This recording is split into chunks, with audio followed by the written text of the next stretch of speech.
Muy buenos días. En nombre de todas y todos quienes laboramos en la Comisión de Derechos Humanos del Distrito Federal, les doy la más cordial bienvenida a la ceremonia de entrega del reconocimiento Ponciano Arriaga Leija 2015. El premio Ponciano Arriaga es precisamente en honor y reconocimiento a las y los luchadores de derechos humanos. El licenciado Arriaga Leija fue un pionero que en la primera mitad del siglo pasado tuvo la visión de un mundo mejor, un México más justo, más humano, y quien propuso precisamente la creación de una Procuraduría de los Pobres, entre otras cosas. Y es precisamente en esta ocasión que celebramos la tercera edición de este reconocimiento en la Comisión de Derechos Humanos del Distrito Federal. Tengo el honor de presentarles a las y los integrantes del Presidium, que está integrada por la doctora Perla Gómez Gallardo, presidenta de la Comisión de Derechos Humanos del Distrito Federal.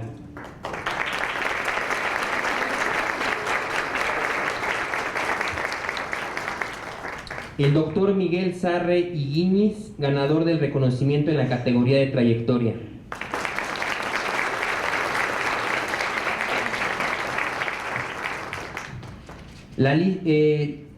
La licenciada Hermelinda Cayetano Tiburcio, ganadora del reconocimiento en la categoría de lucha y defensa.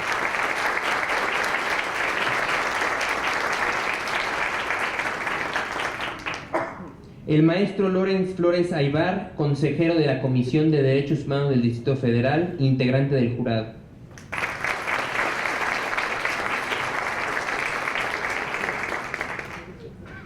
En representación del doctor César Astudillo Reyes, abogado general de la UNAM, el licenciado José Hernández.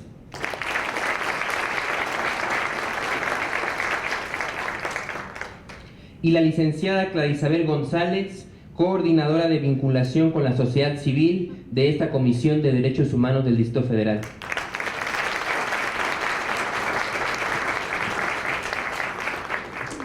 Ahora bien, le cedo la palabra al doctor Lorenz Flores, consejero de la comisión y miembro del jurado, para presentar a la ganadora en la categoría Lucha y Defensa.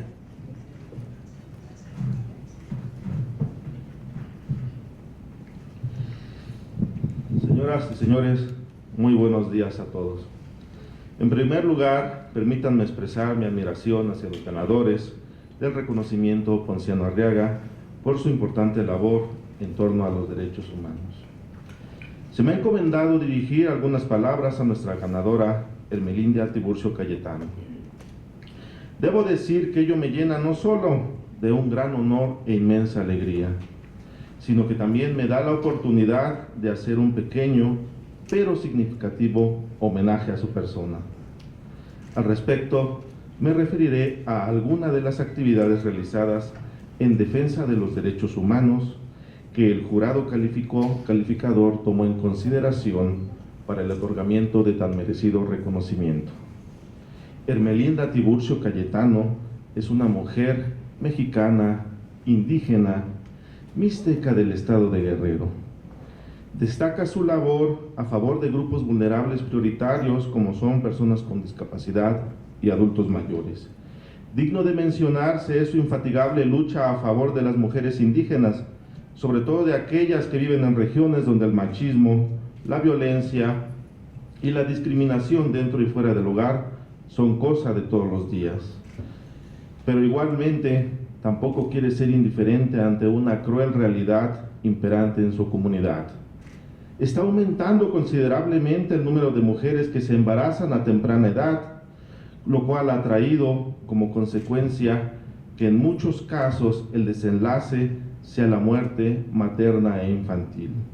Y es por ello que Hermelinda toma cartas en el asunto y dedica su tiempo en la lucha, defensa y promoción de la salud sexual reproductiva de las y los jóvenes de su comunidad. En este sentido, es responsable del proyecto Sexualidad Protegida en Jóvenes Indígenas para su desarrollo integral, que tiene como objetivo que jóvenes indígenas conozcan y ejerzan sus derechos sexuales y reproductivos y disfruten de una sexualidad sin tabúes. Asimismo, ha sido coordinadora y ejecutora de varios talleres y proyectos tendiente siempre a mejorar las condiciones de vida de grupos vulnerables como niñas y mujeres indígenas, discapacitados y jóvenes. No omito mencionar que incluso ha estado presente ante la Alta Comisionada de Naciones Unidas, haciendo visibles las violaciones a los derechos humanos de su comunidad. Así, de igual manera, es meritorio mencionar que ha sido galardonada con el Premio Nacional de la Juventud Indígena en el año 2011. Con todo, la lucha y defensa de los derechos humanos emprendida por Ermelinda es uno de los ejemplos imprescindibles para la construcción de una sociedad más justa, humana y solidaria. Como podemos advertir, el ejemplo de Ermelinda no solo dignifica y fortalece el alma y la esperanza de mejores tiempos, sino que su inquebrantable espíritu coincide con el ideario y pensamiento de la persona que lleva el nombre del reconocimiento que le ha sido concedido, es decir, del licenciado Ponciano Arriaga Leija. Baste mencionar uno de los pasajes de la exposición de motivos y proyecto de ley Procuraduría de Pobres, que por cierto se trataba de una novedad jurídica de su tiempo destinada a ser un modo de defensa social ante los excesos del poder caciquil y que contemporáneamente se asemejaría en mucho a la labor que cotidianamente realiza esta digna Comisión de Derechos Humanos en que nos encontramos reunidos. Cito textualmente las palabras de Ponciano Arriaga. He aquí, en medio de nuestra sociedad, una clase desvalida, menesterosa, pobre y abandonada. Esta clase está en las entrañas de nuestra sociedad, es la clase más numerosa, es nuestro pueblo, es nuestra sociedad misma. Se compone de todos aquellos infelices que no habiendo tenido la suerte de heredar un patrimonio, ni la fortuna de adquirir educación, se encuentran sumergidos en la ignorancia y en la miseria. Se ven desnudos y hambrientos, por todas partes vejados, en todas partes oprimidos. Sobre esta clase recae por lo común no solamente el peso y rigor de las leyes, sino también, y esto es más terrible, la arbitrariedad e injusticia de muchas autoridades y de muchos de los agentes públicos. ¿Qué deben esos desgraciados a la sociedad? Reciben de ella pan, sustento para sus familias, educación para sus hijos y un porvenir halagüeño para sus nietos. ¿Tienen la protección de sus derechos? Fin de la cita. En conclusión, queridos amigos, al igual que para Ponciano Arriaga, para Ermelinda, esa clase menesterosa, desvalida, pobre y abandonada es parte de su preocupación y motivo de trabajo cotidiano. Finalmente, quiero dejar constancia de la atinada postulación hecha por la Sociedad Mexicana Pro Derecho de la Mujer, AC, y con quien debo decirlo, coincido en que el cambiar paradigmas, informar a la población y luchar por derechos es una actividad que lamentablemente en México es de alta peligrosidad. Pero Ermelinda ha sido una mujer valiente, visionaria y sobre todo una incansable luchadora social que cree que un mejor país es posible. Con todo, reitero, es para mí un gran honor dirigir estas palabras a una mujer mexicana indígena que con su labor en la lucha y defensa de los derechos humanos de su comunidad sirve de ejemplo a todos a quienes nos interesa su promoción, respeto, protección y garantía. Muchas gracias y felicidades.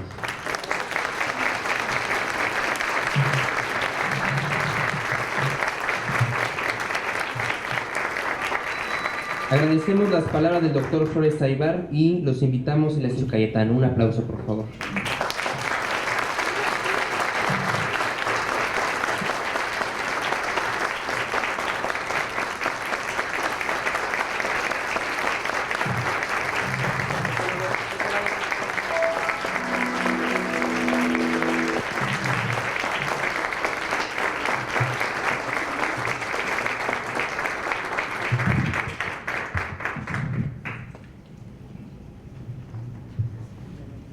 Invitamos a doña Ermelinda Cayetano, si puede dirigir unas palabras.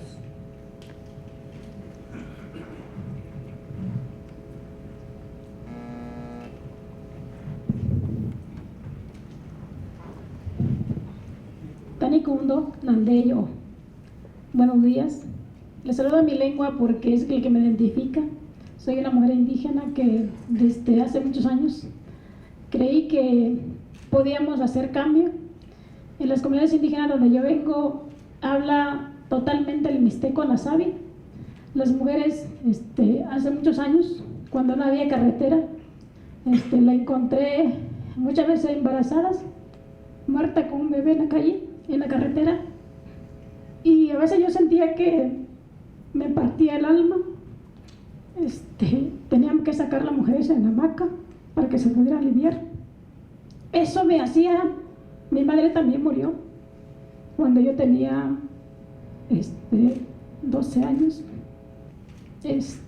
No tuvo doctor, nunca tomó una pastilla porque no había, nunca supe de qué falleció porque no había a quien diagnosticar. Por eso mi lucha es creo que es incansable.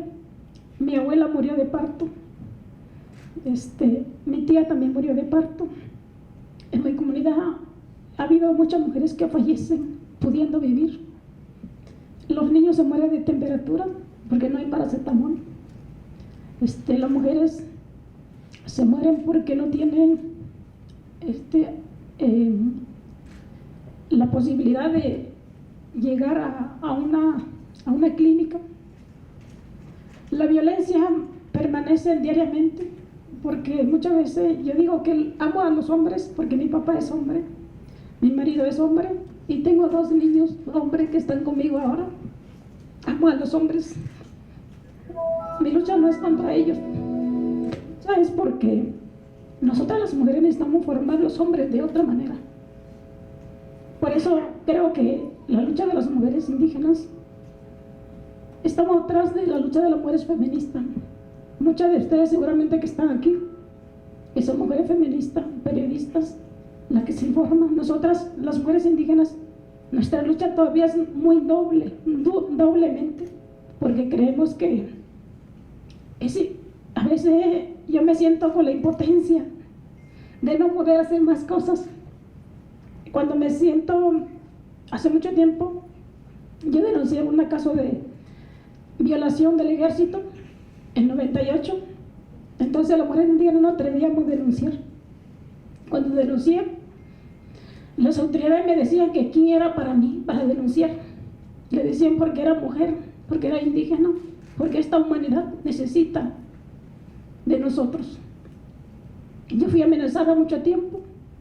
Hoy traigo seguridad porque no me quiero morir. Y si volvieran a hacer, haría lo que hago ahora, porque estoy convencida de lo que hago. Estoy convencida, si los mexicanos dejáramos un poquito de perseguir el dinero, de perseguir el bienestar de nosotros, de acumular riquezas, y nos dedicáramos a salvar vidas, nos dedicáramos a apoyar al débil, a apoyar a aquella mujer que desesperadamente necesita sanar a sus hijos, que desesperadamente tiene una enfermedad, cáncer de matriz, cáncer de mama, vive una violencia, que les diéramos la mano, la sociedad cambiaría, esta humanidad cambiaría. Mi lucha ha sido eso, porque creo que la sociedad debe ser justa.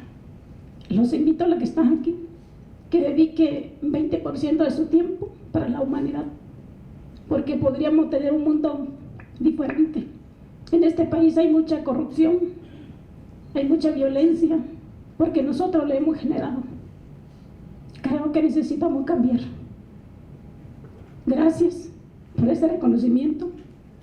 Mi lágrima no es de sentimiento, es la impotencia de que mi pueblo no avanza. Mi lágrima no es de que me emociona recibir, sí me emociona recibir este premio, pero me siento con la impotencia de no poder avanzar más. Me siento como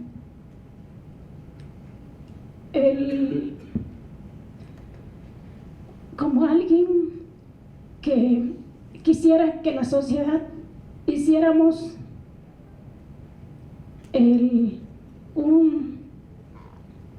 una malla para jalarnos. A veces camino y siento que atrás de mí la gente se regresa porque dice hay mucha violencia, me amenaza. ¿Por qué lo hace? Deja a tu familia. Lo hago porque me gusta. Lo hago porque creo que la sociedad debe cambiar. Lo hago porque la humanidad lo necesita. Lo hagamos porque nuestras generaciones lo necesitan. Gracias por este reconocimiento. Lo llevo para decir a mi pueblo que necesitamos avanzar. Creo que las mujeres indígenas vamos muy atrás de este país, que estamos en los rincones, que muchas veces en nuestra lucha, nuestro sentir, en los medios de comunicación no llega acá, pero nosotras seguimos haciendo trabajo. Quiero decirle a Semilla que gracias por proponerme, porque muchas veces las mujeres estamos en un rincón, pero nadie nos mira. Nuestra lucha es aislada. Entonces, gracias. Y a mi hija que está por ahí, que cuando tenía 4 meses la dejé de pecho.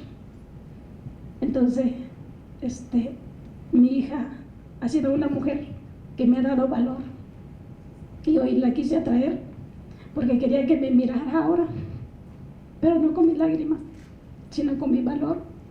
Pero gracias a mis 2 hijos que están aquí, a mi esposo, que también me acompaña. Hoy quise venirme con la familia. Gracias por eso. Gracias a ustedes. Gracias a lo que hicieron posible este premio.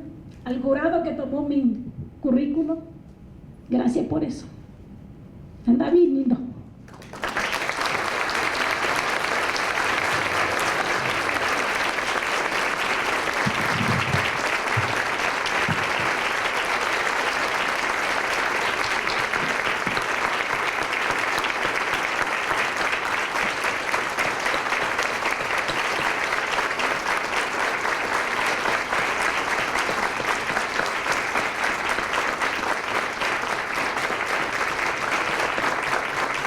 Agradecemos mucho las emotivas palabras de Hermelinda y los invitamos a ver el video sobre su lucha y defensa.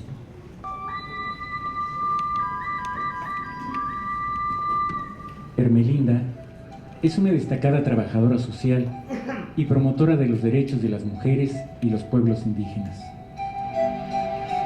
Nació en el corazón de la montaña mixteca, en la Costa Chica de Guerrero. Ha defendido diversas causas sociales, entre ellas denunciar públicamente las violaciones sexuales a mujeres indígenas. Actualmente es responsable del proyecto Sexualidad Protegida en Jóvenes Indígenas para su desarrollo integral. Todos los días, Hermelinda recorre las comunidades luchando contra el miedo, promoviendo la conciencia y los derechos de las mujeres. Por su ardua lucha y defensa, la Comisión de Derechos Humanos del Distrito Federal se enorgullece en otorgarle el reconocimiento Ponciano Arriaga 2015.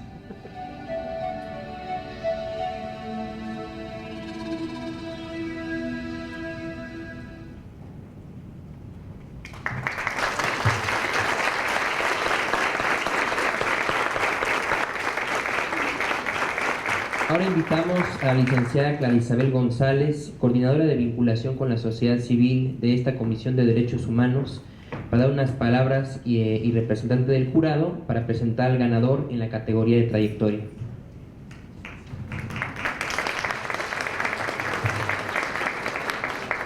Buenos días a todas y a todos. El maestro Miguel Sarre es licenciado en Derecho por la Escuela Libre de Derecho. Es maestro por la Universidad de Notre Dame. Pertenece al Departamento Académico de Derecho en la División Académica de Economía. Es profesor también de tiempo completo en el Instituto Tecnológico Autónomo de México. El maestro también ha participado y ha trabajado a lo largo de todos estos años con organizaciones de la sociedad civil, con organismos internacionales, dando consultorías y trabajando también con víctimas. También ha trabajado con organismos no gubernamentales y también ha sido parte del grupo de trabajo sobre la detención arbitraria de las Naciones Unidas y Human Rights Watch. También fue tercer visitador general de la Comisión Nacional de Derechos Humanos y secretario técnico. Así también fue parte del Subcomité para la Prevención de la Tortura de las Naciones Unidas en el periodo 2006-2010.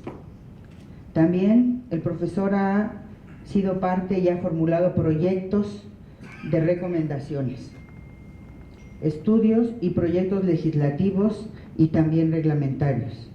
Entre ellos, una guía para supervisar centros penitenciarios y las propuestas de reforma legislativa integral sobre las penas sustitutivas de prisión. En 1998, el maestro es nombrado experto designado por la Oficina del Alto Comisionado de las Naciones Unidas por los Derechos Humanos en México para la elaboración del diagnóstico sobre la situación de los derechos humanos en México. Este fue publicado en 2003. También podríamos destacar, entre otras publicaciones, el protocolo facultativo de la Convención contra la Tortura, que ha sido un instrumento generador de cambios para la prevención de la tortura. También perspectivas del cambio con el nuevo proceso penal ordinario en el sistema de justicia penal en México, retos y perspectivas.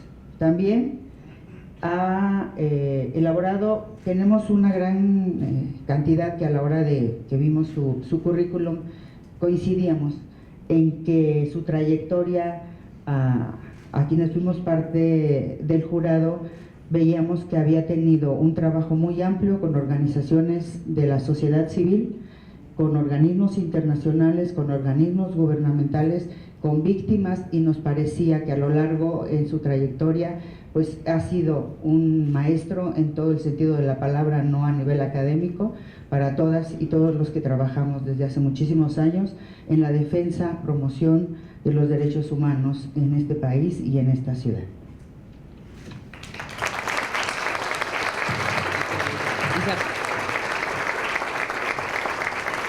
Agradecemos las palabras de la licenciada González y los invitamos para una cápsula sobre la trayectoria del maestro Miguel Sarre.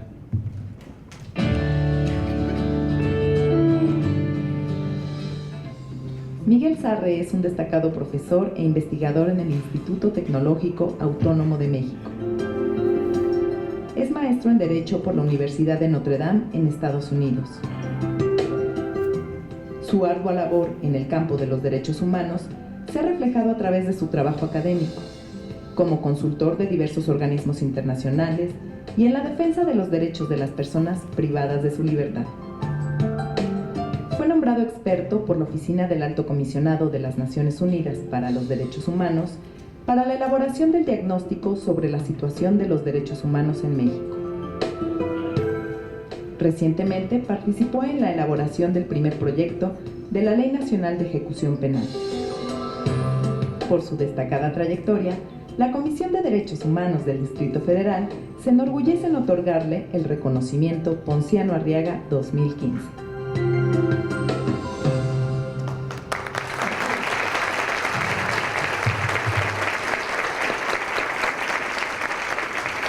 Invitamos al maestro Miguel Sarre para decir unas palabras.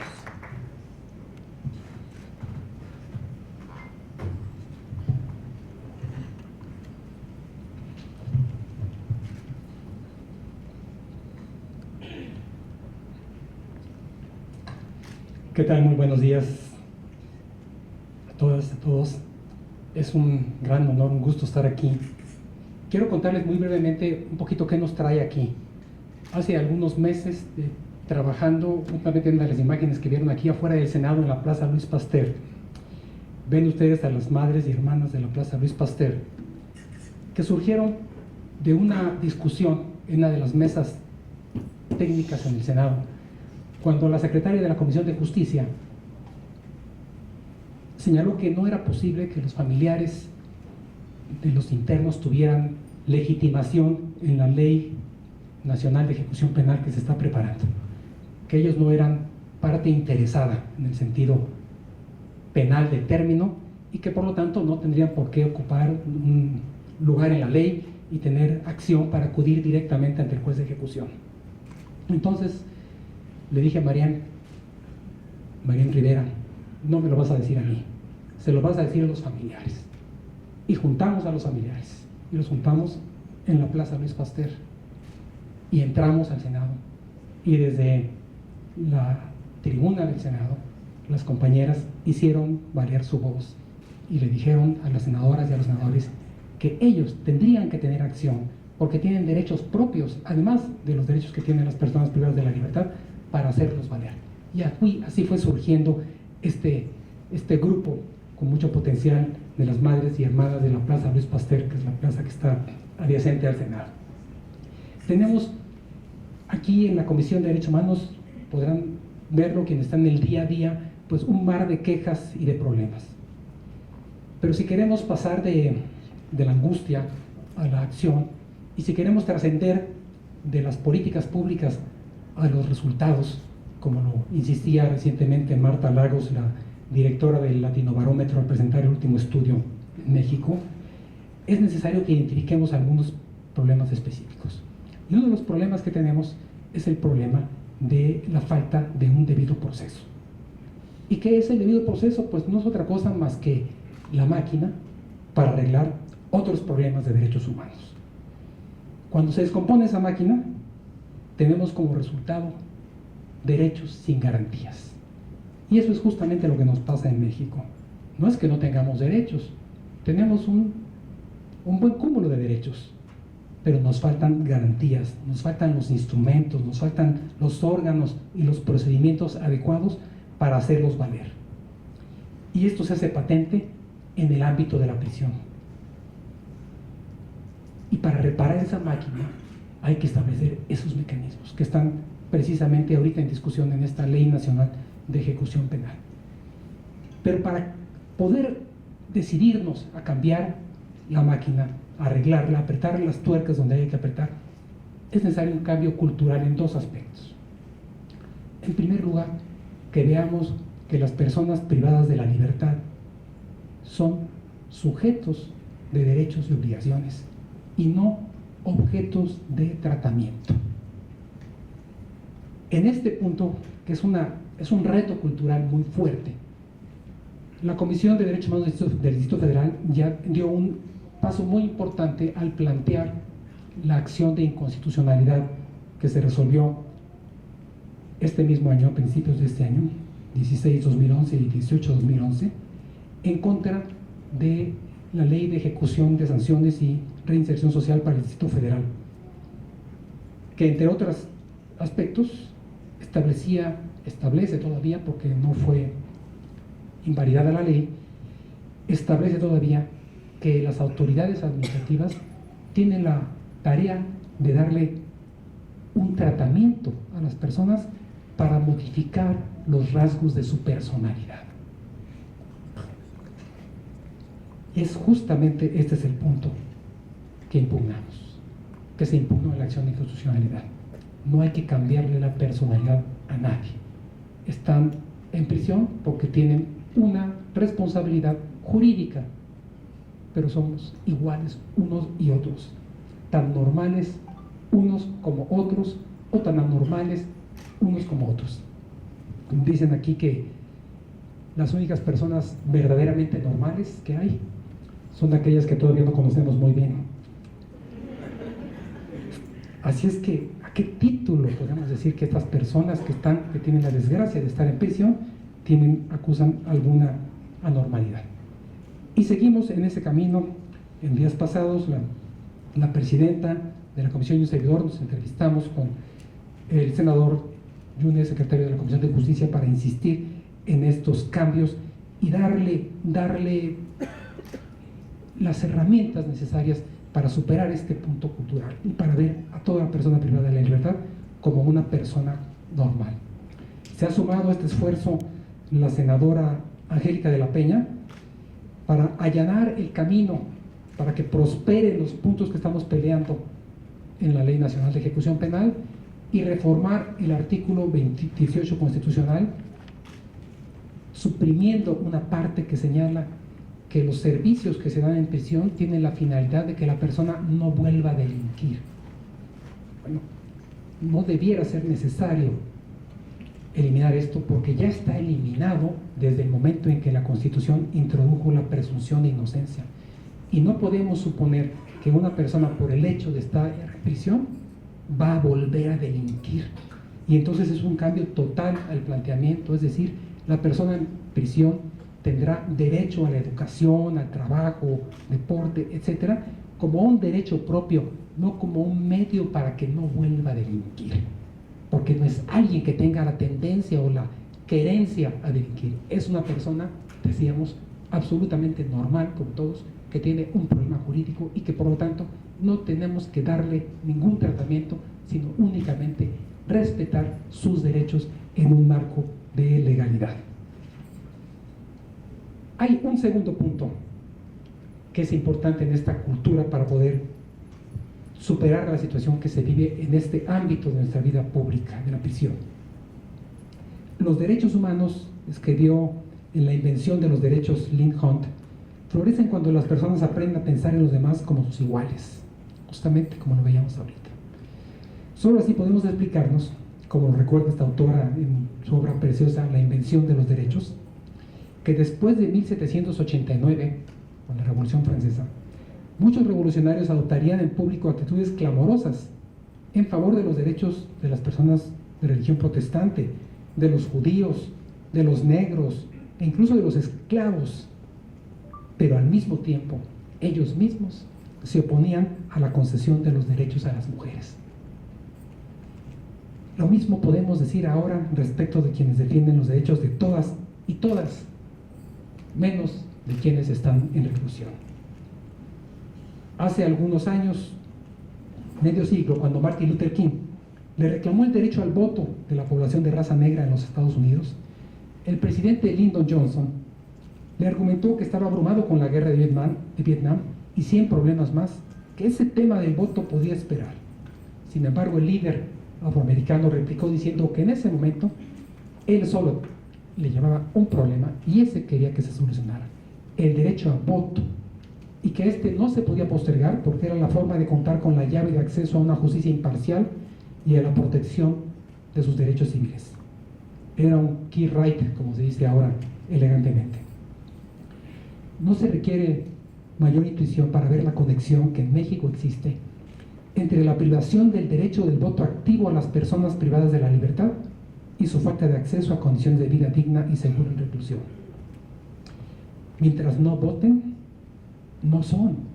Mientras no voten, no cuentan. Mientras no voten, no son tomadas en cuenta como personas. Es una forma perversa de transparencia. Son tan transparentes que no los vemos, que no las vemos. Ni siquiera en tiempos de campaña electoral.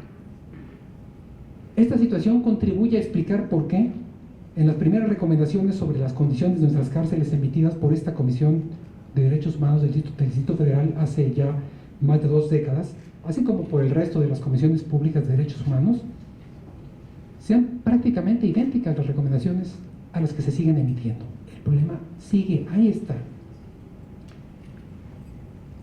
Recientemente, en el 2011, el Pleno de la Suprema Corte dio un avance significativo.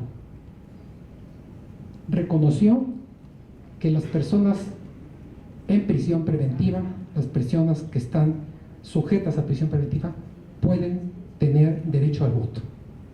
Sin embargo, lo limitó y dijo: únicamente podrán votar aquellos que estén sujetos a proceso, pero que hayan tenido la posibilidad de obtener su libertad caucional. Pero los que no pueden votar. Con lo cual se está estableciendo un criterio, una distinción totalmente discriminatoria. El que tiene recursos para obtener su libertad puede votar, el que no los tiene no puede votar. Fue un avance, ¿por qué? Porque la Constitución, la letra de la Constitución dice que no podrán ejercer el derecho al voto quienes estén sometidos, sujetos a proceso. En ese sentido, la Corte rebasó la letra, la literalidad de la Constitución, pero no fue lo suficientemente amplia. La tesis dice así, les leo el enunciado nada más: derecho al voto se suspende por dictado del auto de poner prisión o de vinculación a proceso solo cuando el procesado esté efectivamente privado de la libertad. Bueno, y los argumentos que dio la Corte para esto fue básicamente la dificultad de organizar las elecciones dentro de los centros de ejecución penal, dentro de las prisiones. Y le preguntamos a la Corte, bueno, ¿y que no es un poco más difícil organizar elecciones en el extranjero? Entonces, ahí está. Y estas personas son, en buena parte, inocentes, jurídicamente inocentes, y sin embargo están privados del derecho del acceso al voto. Este es un reclamo, este es un pendiente que tenemos en la sociedad mexicana. En 1953 las mujeres obtuvieron por primera vez el derecho al voto en nuestro país en las elecciones municipales, pero ahorita ni las mujeres ni los hombres en reclusión, siendo inocentes, jurídicamente inocentes, tienen derecho a expresarse políticamente. Nos hemos invisibilizado por decisión legislativa, por una inercia que llevamos en la ley y por una decisión incompleta de la Corte que esperamos se supere muy pronto.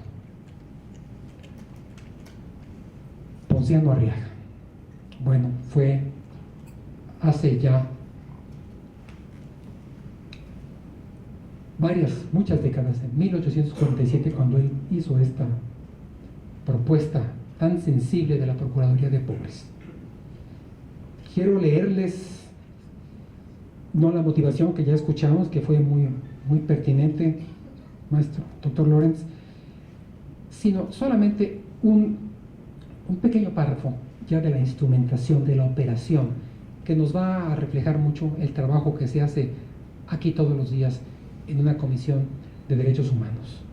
Dice el artículo 8º de la Ley de Procuraduría de Pobres: los procuradores de pobres, alternándose por semanas, porque unos estarían en la oficina una semana y otros en esta función, visitarán los juzgados, oficios públicos, cárceles y demás lugares donde por algún motivo pueda estar interesada la suerte de los pobres. Ahí está la creación de los visitadores, ¿no? Ahí está su función. Muchas gracias a quienes desde aquí, desde muchos otros sitios, desde los patios de las prisiones, desde las plazas públicas, secundan el esfuerzo de Ponciano Arriaga. A todos ellos les deberemos que un día, que no debe estar muy lejano, como lo postulan las madres y hermanas de la Plaza Luis Pasteur, tengamos algo que no es mucho pedir, no es mucho pedir para un país como este, algo tan sencillo como una prisión con ley. Muchas gracias.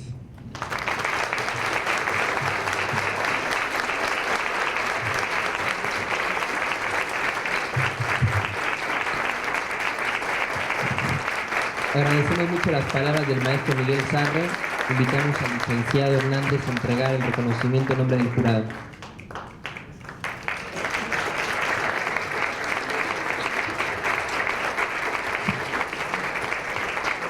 Ya para finalizar, damos la palabra a la doctora Perla Gómez Gallardo, presidenta de esta Comisión de Derechos Humanos.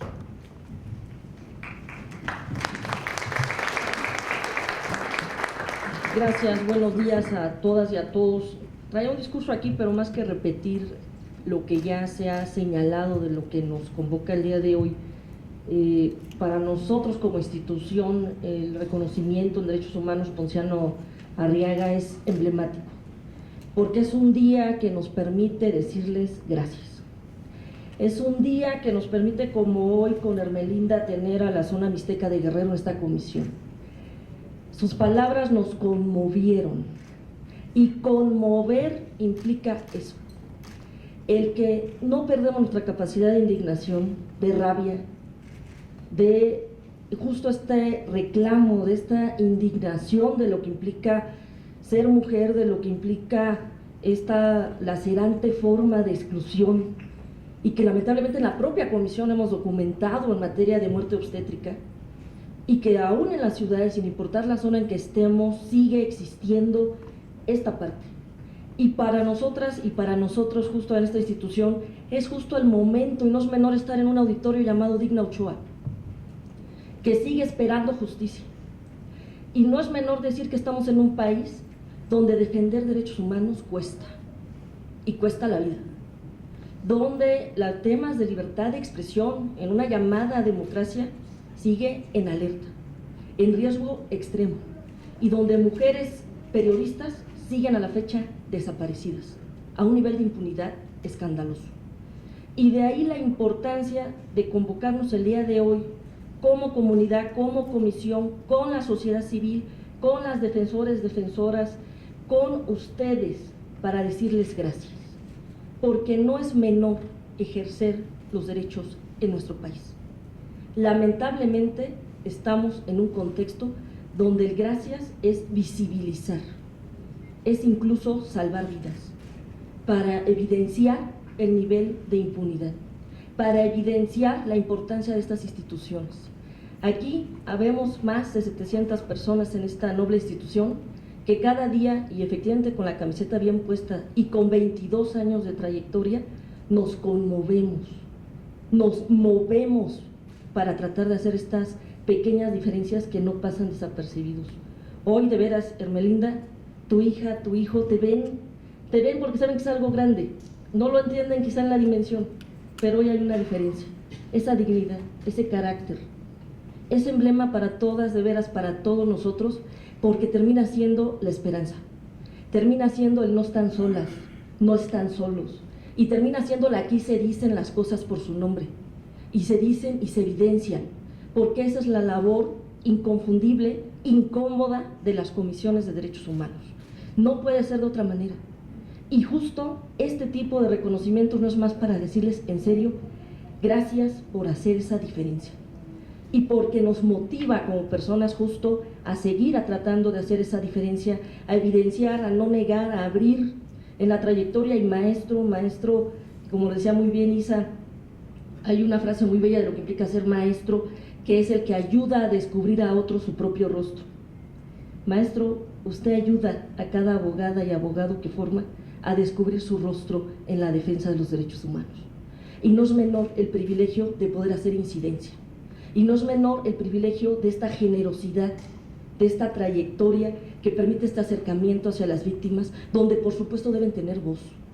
Y donde por supuesto no permitiremos ninguna ley y repudiaremos cualquier acto donde no se escuche a las víctimas, porque no tiene razón de ser un pronunciamiento que las deje fuera.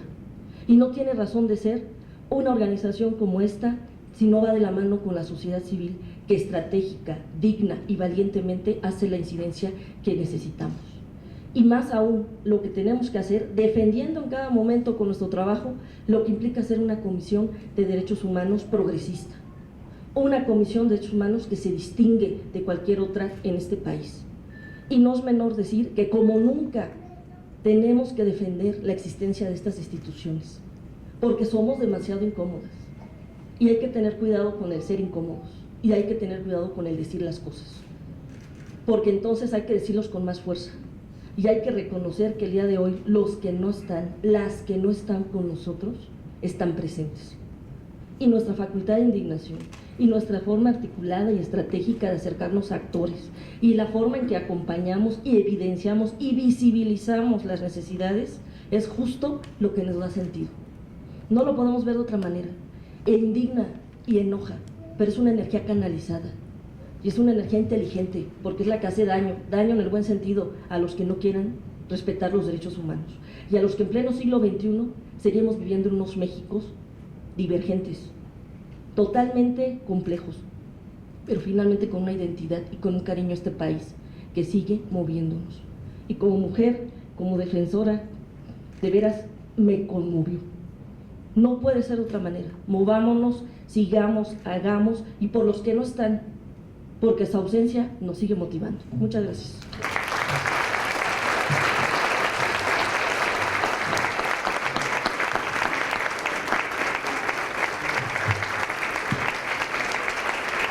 Agradecemos las palabras de cierre y los invitamos al cartel de bienvenida. Muchas gracias por esta tercera edición del reconocimiento de Ponciano Arriaga. La foto, la foto.